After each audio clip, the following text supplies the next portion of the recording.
Hello and welcome to Jim and Ben's Movie Adventures. My name is Ben and with me is The robot from The Thing. I want to be the robot your today. Dennis Caleb McCoy, and your name is important. Yes. Oh, seriously. That was breakout character because this week we watched Bill and Ted Face the Music, otherwise known as Bill and Ted 3. We've completed the trilogy, we've completed the whole set of films. My collectionist attitude can be satiated. But before we get too much further, let me do a little synopsis for you. In Bill and Ted Face the Music, the Wild Stallions are older and wiser, sort of, and still chasing the destiny foretold in their youth. With the fate of reality hanging by a thread, Bill and Ted must finally fulfill their long-promised legacy to write the song that unites the universe. Alongside their daughters and a host of unexpected allies, the duo embark on a heartfelt journey through time, confronting their past, their future, and the meaning of friendship. A fitting conclusion to a timeless tale, Face the Music is a celebration of hope, harmony, and the enduring power of being excellent to each other. Released 2020. Is this our most current film? It's close. It's got to, and I think Green Knight might be. Green Knight's a bit more current. All right. Directed by, very coincidentally here, Dean Parasot of Red 2, Fun with Dick and Jane, and Galaxy Quest fame. Written by Christopher McQuarrie, starring Keanu Reeves, Alex Winter, Kristen Schaal, Samara Weaving, Bridget Lundy Payne, Anthony Carrigan, Aaron Hayes. Written by who? Written by who? Oh, I didn't replace Christopher McQuarrie from my notes. That's so embarrassing. Oh, who wrote it? I'm not even cutting this. When I cut this podcast together, I'm leaving that in. Don't that mistake. It. Oh, dear. Let's see how long it takes me to get who wrote it. Let me help you out. The screenplay was by Chris Matheson and Ed Solomon. So thank you so much. Gosh, that's embarrassing. I feel like Dennis Caleb McCoy right now. I've made a mistake. So for anyone who's listening, the previous film we watched, the one we watched last week, was written by Christopher McQuarrie. That was Mission Impossible Fallout. So no, screenplay this week for Bill and Ted Face the Music was Chris Matheson and Ed Solomon. Let's see if any of the rest of your facts notes happen to get mixed in with other ones. Look, it didn't help that we recently watched Galaxy Quest and this was the same director, so your notes could really be all over the place, you know?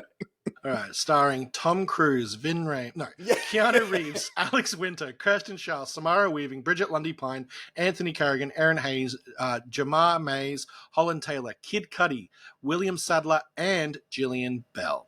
For those interested, William Sadler is death. Budget of $25 million and a box office of $6.3 million.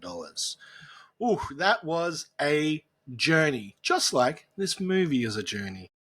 But before we get to the movie, I want to just mention briefly the box office there because this film, it's interesting. Look, with a budget of 25 million and a box office of 6.3, on the surface, it looks like this film did very poorly. However, what of course we all have to remember is that this was the height of the COVID pandemic when this one was released, and it had one of those sort of, normal for the time day and date release where we had a theatrical distribution, but of course no one was fronting up to the cinemas because there was a worldwide pandemic. And then we also had same day video on demand release. So if you dig a little deeper, it would appear, even though those numbers are a little bit, harder to track and certainly not as all encompassing as a nice big fat box office number, it would actually appear that this film did quite well,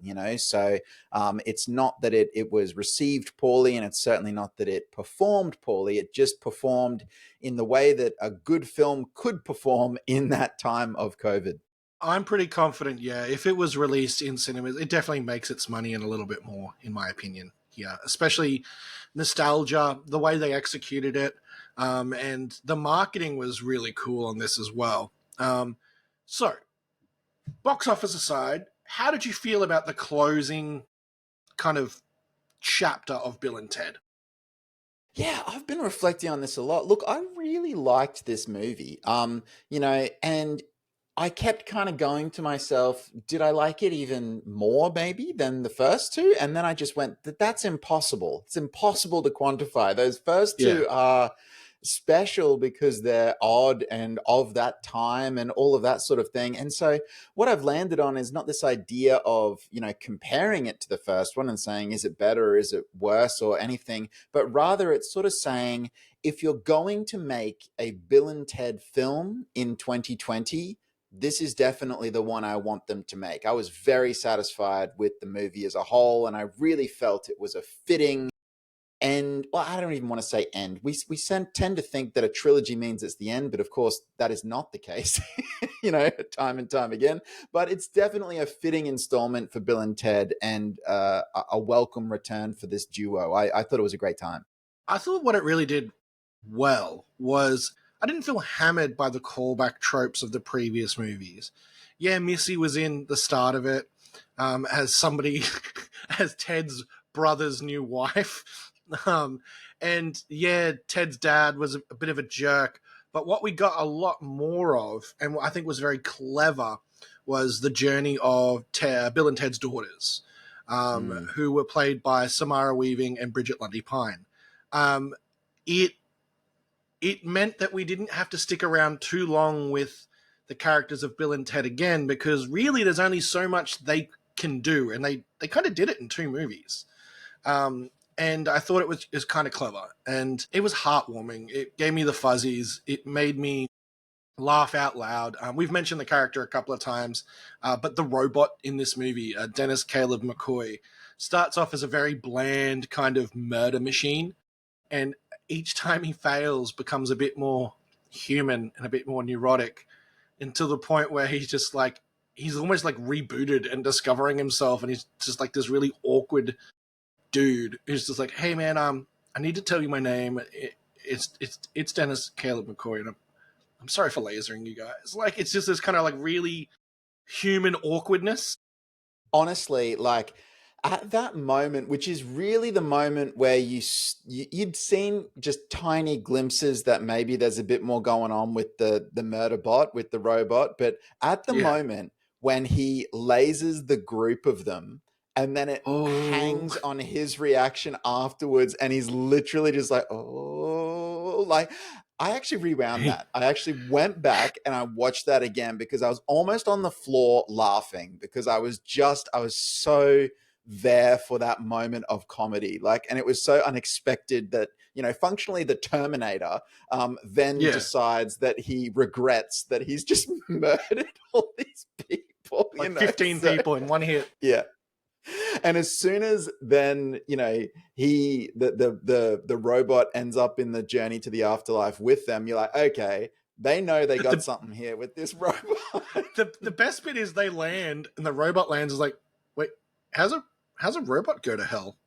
And it kind of keeps being mentioned in the background every like few conversations. Like someone else sees him, he's like, why's a robot in hell? Like, Yeah, it, it's very unusual. So look, we were talking a bit about the sort of how do we feel about the daughters and that sort of thing. I liked them, but at the same time, I am still here for Bill and Ted. And there's a part of me that kind of goes, I almost would have perhaps rathered that screen time be given to the princesses, if you like, or the yeah. wives, simply because like they are characters who've actually been in all three of the Bill and Ted movies, and they get very little screen time. They're existing characters we've already got. And I was actually sort of reflecting, and they do go on their own adventure a little bit. We just don't see it in the movie. So that was only the only part for me where I was just like, that would have been fun, to actually see it sort of from the wives' perspectives. Yeah. It seems like they were really trying not to retread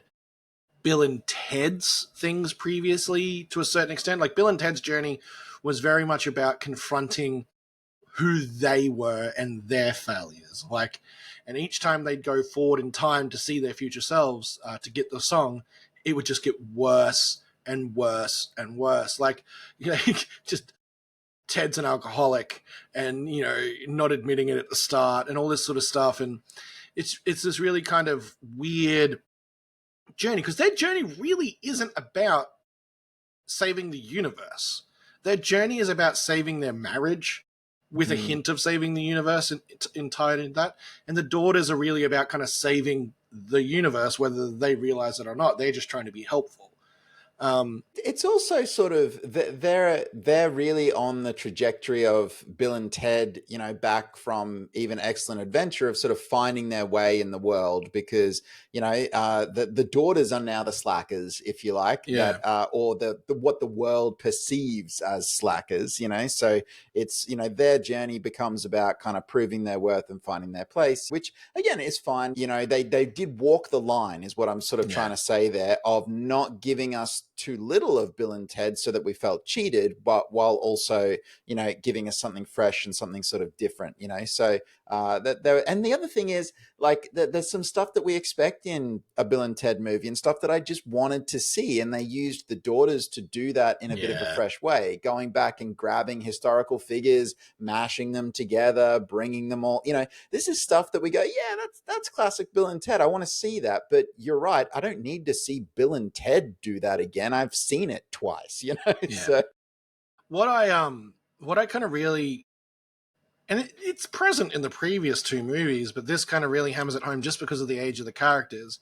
It really answers that kind of question of slackers were told they were going to do something special, and they were just told it was going to happen.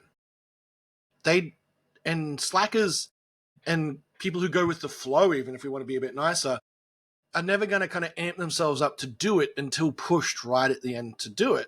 And it kind of is that journey of like, hey man, you're special, you're going to be amazing. And they're like, oh, all right, excellent. And then they just sit there and they live their life and they play their music, which they were going to do anyway. And you get to this point in life, and I think it's a telling thing that a lot of people go through. You get to this point in life of like, wait, wasn't I supposed to do something? Weren't we supposed to do something? And it's kind of this really kind of melancholic kind of like realization, and that like a lot of people go through of like, wait, I was supposed to do something and now I'm old and I haven't done it. And then I'm not a parent, but I can imagine a parent gets that joy of going, oh, my kids got to do it, or my kids can do it, or I build up for the next generation. And that's kind of what Bill and Ted do here. They allow their daughters to be the best versions of themselves, which they weren't allowed to be because they didn't have the parents that let them do that.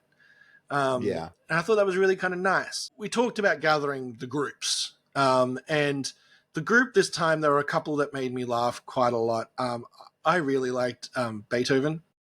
I thought he really got into the spirit of it. And I really liked the drummer. You mean Mozart? Mozart, sorry. God, they're all the same Christopher to me. McQuarrie wrote it. Beethoven's in it. I really like the Mozart character because I really thought they actually showed his musical genius in it, and then that like the way he kind of got excited about other music and picked up other people's music and all that sort of stuff. And I really liked the drummer, just because of the way the person played her. Of that like that person would freak out, and that all throughout the movie when she's in the background, she's freaking out. Like she's hiding behind things. And I thought, yeah, she wouldn't just get it like, Aristotle did in the first movie. Like, yeah. Yeah, it's also, I actually felt that, and I didn't know the actor, the actor's name, or had never seen him before, but I thought that the guy who played Louis Armstrong was awesome. Like, he was awesome.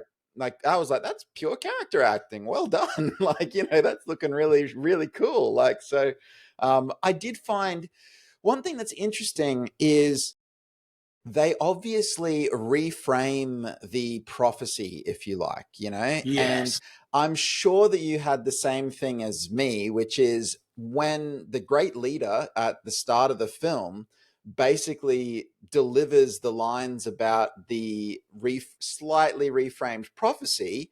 I instantly saw the rest of the movie in my head play out. Like, it was like, yeah, okay, so the daughters wrote it, and then they're just there to back up the daughters, and that's going to be a nice moment for them in the finale. And and basically a character says one line, and you just watch all the pieces click into place that end is going to happen later. And I was reflecting on that, and I was sort of going, is that a problem? And then I was like, I don't know, maybe. And then it's not super clear to me if the film wanted it to be a massive reveal to the audience or just a massive reveal to Bill and Ted. I kind of feel like it was so obvious that it must have really just been supposed to be a reveal for Bill and Yeah. Ted. What do you think? I don't think the movie cared. I think the Yes, movie was true. like, this is a feel good journey. It's not a massive twist film. I actually thought they did the time travel a little dirty in this movie. Like there Yeah, yeah. in the previous two movies, there was kind of like a clever time travel bit towards the end to solve their problems, right?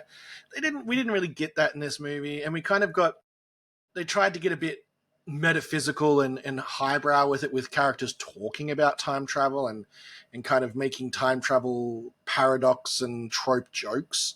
With like Kid Cudi was the key example. I actually thought Mhm. that kind of missed pretty hard, in my opinion. I didn't find Kid Cudi funny. Maybe they needed a different artist for that. Maybe I'm a bit It's old and just don't get Kid Cudi. Yeah, well, I certainly, yes, the age thing, like I had no real understanding of who that was. So, like, I'll just put it out there. Like, I knew he was an artist and I knew he's famous, but it's just, again, like not in my generation of listening, I suppose. yeah. Not in And my kind also, of thing. like, you got to imagine, like, not in the Bill and Ted Target demo either. Like, really, like, Yeah, people who are showing up. if they'd pulled like a Dave Grohl like they did partway through this movie with another person like a Dave Grohl, I think that would have hit a bit harder personally. But maybe they were Yeah, just with deliberately going younger to match the girls. yes, possibly. Who knows? Like, it was interesting though. I felt like obviously the Bill and Ted series has always been, time travel as a mechanism is something that can do anything in a Bill and Ted Yeah. movie. It has never made sense, but at the same time, this is definitely the most nonsensical of the entire trilogy. And again, I don't care because this is a Bill and Ted film. I'm not really looking for it to be a Tenet level of time travel making sense kind of thing, but I did just think that that was something where I went, okay, you really can't follow any logic thread whatsoever with the time travel, Time travel. at this point in the proceedings. So it was really just something to note, that I in, found interesting as I was watching the film. I was like, okay, so it does whatever it's going to do. In terms of callbacks to sort of the first one, I thought the Missy stuff was hilarious at the start. Yeah. Like that's there for fans of the first two, and to see that they decided to just make that family dynamic more convoluted than it already was just kind of magical at that point in time, and obviously awful and off-putting and awkward and all of the things that happens anytime you get one of the Missy storylines at all. Dad, you're And now then your own grandpa. I know.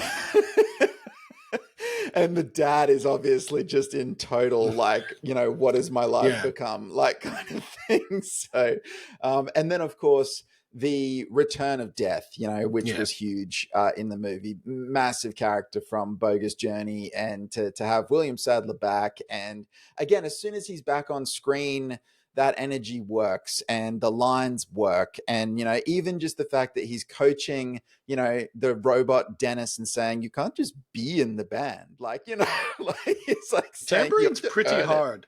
it. So like just great stuff like that I just thought was really good. I think the other thing that I noticed this time around is, and I commented on it in our other two podcasts, much as I enjoy the Bill and Ted world, in really the first two movies, I did struggle with the pacing of the films, and I didn't in this third one. I actually thought that it was a really well constructed script from a scene to scene and character perspective, and I didn't struggle with the pacing. I thought it lasted exactly as long as it needed to last to get the job done and get out of there and everyone have a good time. So I I enjoyed think that. part of that had to do with the dialogue. The dialogue wasn't as loquacious. There wasn't as many kind of Bill and Ted isms of them kind of pontificating. Like there was a little Mm. bit of that, but it didn't kind of go as long and as slow. And they didn't have as many times of them trying to figure out what was going on. Because they're a little bit older, they could kind of, they've been through it twice before. They knew what to expect. So it wasn't a lot of them figuring out the situation. It was a lot of them chasing the thing, which I think really did help with the pacing. It was also kind of cool to see, like, for Keanu Reeves and Alex Winter, the magic is still there for both Yeah. of them with these roles. And that is kind of a question mark after, what's it been?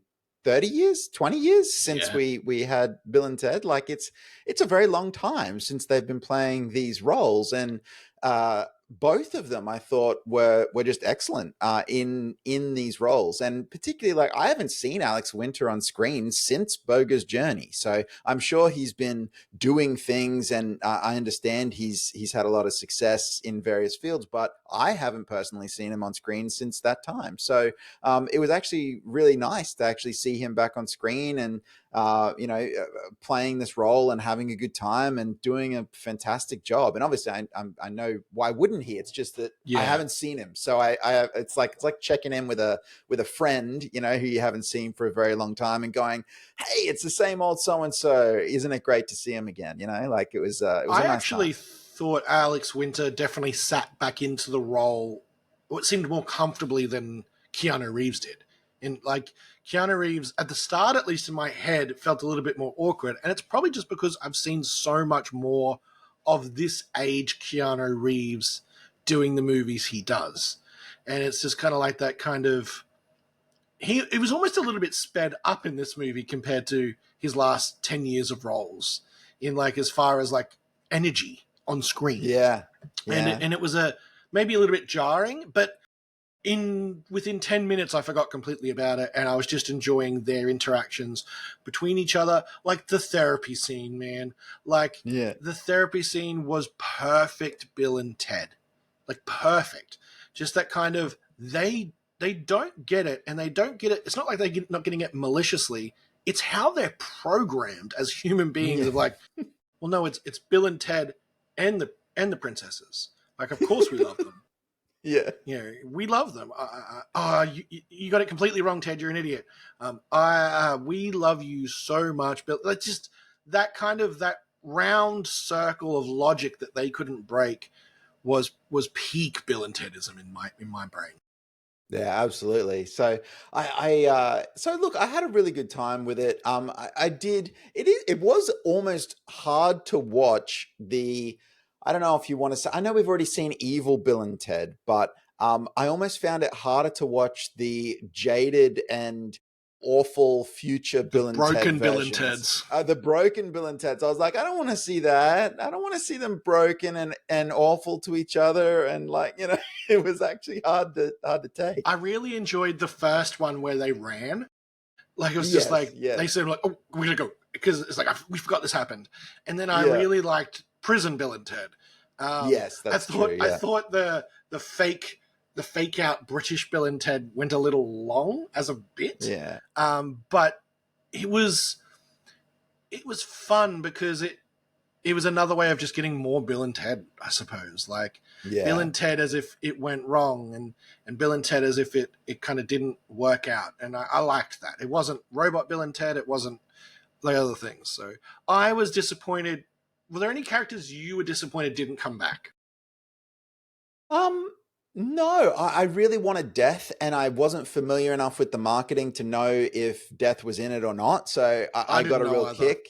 Yeah, I got a real kick when I saw William Sadler show up, and I was like, yes. So I think that was the big one that I wanted back. And then Missy was a pleasant surprise at the start of the movie, because I didn't think they would necessarily bring her back and do more Yeah. with her. So I think those two were certainly enough for me. I didn't miss anyone else.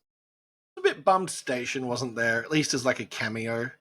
Like I would have liked a bit of Station, like maybe if he was their roadie at the end or something. But yeah, like I thought they did a good job of bringing back the important characters as well. But yeah, I just wanted to mention I missed a bit of Station. I know you felt a bit weirded out by Station in the last movie, Yeah. but yeah, I'm all about Station. I still Station. get there's still some stuff in a Bill and Ted film that does weird me out. I mean, look, obviously it's we could do another podcast about this, but like, you and I are very different people. I have a faith, go to church, and so anytime there is sort of a comedic depiction of hell in particular, Yep. that does sort of it really sort of sends me into like a deep thought, if you like. Like I end up, thinking quite deeply about that because of my firm beliefs, if you like. So, and obviously, this is a Hollywood film. Like, it's not something to have an existential crisis over. And it's a funny bit when they actually, do Yeah. you know what I mean? It's a funny bit when they go down, and I understand what's happening and all of that sort of thing. But it does occur to me that while Hollywood sort of, makes light of that sort of thing and sends the characters down for a bit of a laugh and that kind of thing, to me, it always does strike a bit of a weird note, Yep. because of just where I'm at and where I am with my own faith. So, and obviously, I know your position. We've been friends since sixth grade, so you probably have a completely different reaction to that kind of thing. I appreciate the way movies like this sometimes tackle that subject matter in a way that does let you think. It does let you have that deep thought of like, okay, like this is not how I'd present it, or this is not how I'd do it. But like if you look at the Bill and Ted Hell in the previous movie and this movie, there's kind of like a classical Renaissance depiction to it, kind of like Yes. lakes of fire, the big mouths, the kind of eating of souls and all that sort of stuff. That's between the two movies. So it's like they've definitely gone for a solid image of what it is. And it's almost like they're not making fun of hell as a place. They're making fun of the people in it, to a lesser extent. In this movie, at least, not the second movie. That's a bit different. But yeah, themes and things are always going to strike us differently. And that's why I enjoyed doing this podcast. If we thought the same, if we felt the same about themes and depictions, this would be very boring. We'd literally be speaking and mirroring each other.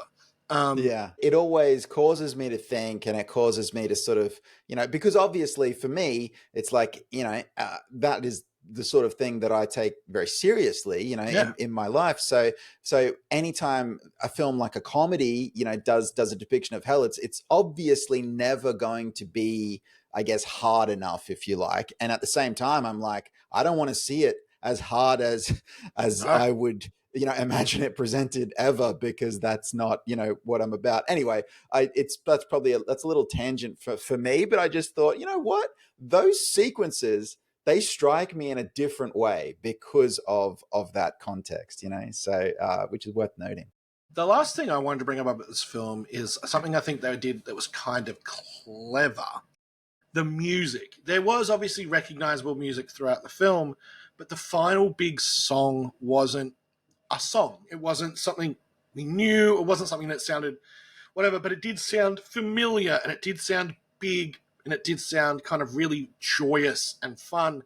And I actually went back and replayed the song on YouTube and listened to it, and I actually really liked it as a piece of music. And I'm not like a music guy. I'm a podcast guy. I listen to podcasts. I don't have any music on my phone.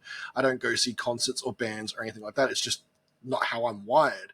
But I did find that piece of kind of music at the end with like, and even watching like on the screen, watching the girls, the daughters really kind of enjoy putting it together and really feel the music. And then, Bill and Ted figuring out how to spread it across the multiverse or the timeline all at once.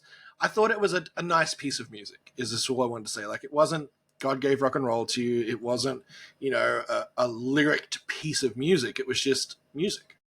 It's a tall order whenever it's like, basically it's the Yeah. whole tribute thing, right? Tenacious D, where it's like, this is the best song in the world. It has to be. So anytime you are tasked with literally writing and then hearing the best song in the world, like, it's a tall order, right? So, but I think the only thing that struck me about that sequence was, much as I enjoyed the same thing that you did with the daughters, basically orchestrating it and putting it together and getting it all going, I just would have liked a little bit more of a moment after that for Bill and Ted to play in a way that sort of gave them their due. Like, we got it a Yeah. bit, but They I got was a bit like, of a solo. Yeah. they got a little bit of a solo, but I was like, I wanted that to be bigger. Like, I wanted that to be, it's Bill and Ted finally up there, shredding, and it's, I just wanted a little bit more of their moment, but it's a minor gripe. And really, that's really where I get to with this movie. Anything that I have to say about it is a minor gripe. I actually think this movie is excellent, and that's, no pun intended, right? And I think it's great. And I really actually probably would rewatch it maybe even more than, at least Bogus Journey anyway. Yeah. But yeah, I It's had a odd. good You're time. right. My gripes with it are again, and I think a couple of the solutions they came to were kind of clever, or at least well thought out. Like, they didn't write the best song in the world, they just wrote a piece of music that united people. And the way it united Mm, people was not necessarily being the best piece of music, it was just that everybody was playing it. And it was that yeah. kind of like, it was a cop out, like, don't get me wrong, but it was kind of like, it was the only way to make that work. Because you're right, you can't get to the end of the movie and play the best song in the universe. But what they did is they played a piece of music that united. And I kind of liked that kind of, again, with the daughters write the music, you kind of see it coming a little bit. But it's Yes. just a matter of, he was an answer to an unanswerable question. They backed themselves into a corner. So they had to do a kind of little flipperoo with a couple of things to make it end in a satisfactory way. And you're right. I would probably watch this more than two. I would. Number one is still just, it's my jam. Like, it's original. It's the flavor that kicks off the trilogy. I don't like how I described that. Yeah, I don't know. Is it a No, I'm sandwich sticking with chip? it. Is this a flavor bomb situation? It's the vanilla and the Neapolitan ice cream. But yeah, I man, I'm tired. I've had a day. But yeah, great movie. Not much more to say. Now, do you want me to say where they can find us before you tell us what we're watching next? I do. I do want that. Okay. Did you know you can find us in multiple locations on the internet? Just like What? Bill and I Ted had no went idea. throughout time and the universe and touched multiple locations, we do too with our dulcet tones. You can find us on YouTube, Spotify, and iTunes under Jim and Ben's Movie Adventures. If you go to any of those locations, please like, comment, and subscribe. We really do love comments where you tell us the movies you love to watch so that we can add them to our selections of films further down the track. We have a movie wheel of adventures where if I can't think of a movie, I'll spin the wheel of your suggested films and we'll watch one of those. You can also find us on social media. We are on TikTok, Jim and Ben's Movie Adventures, and we're also on Spotify, Jim_and_Ben. Jim, what are we watching next week? I am going to offer you a choice, right? Hate these. I know. That's why I love doing them, right? It's a red pill, blue pill situation, right? So, and that is not a hint. I am literally just talking that you have two things that are radically different, okay? So, we can either A, watch something that is so not in our wheelhouse, like, and not something we've done before. Like, I've taken us to some weird places, some Green Knight places, whatever. It's not that kind of weird, right? Okay, It's a different weird. space, and it's a space we have not occupied before. Or we could go to just classic Jim and Ben, just like Jim and Ben for the Something win. weird. Something So, weird. Something oh, weird. New space, you are please. you New are space, gonna please. I'm feeling good. New you, space. New space. you're not gonna like this.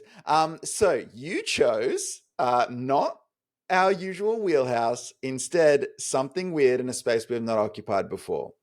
So we're heading to 1996. We're going to look at a family drama called Loch Ness, starring Ted Danson. You I feel have like this done is like this. when I picked Three Ninjas for You. Yeah, except I gave you the choice. I said you could have total I was our thinking we're getting wheelhouse. avant-garde. I was thinking we're getting like I told maybe just like a silent film. I But told you no. we weren't. I said no. I said it's not like Green Knight weird. It's a space we have not occupied before. This feels like it's So the worst version of Ted Danson. Like, this is look, not what Ted Danson's meant to do. it's one of the things that makes it weird. and it's just like, honestly, that you're gonna watch it and you're gonna go, what? Like, this movie is just oh man, there's gonna be a lot to talk Well, about, Ben. next week we're watching Ted Danson's Loch Ness, a family drama. Thank you so much for watching or listening to Jim and Ben's Movie Adventures. I've been Ben. I have been Jim, and I will see you and see if we find the Loch Ness monster next week. Be excellent to each other. And party on, dudes. Uh,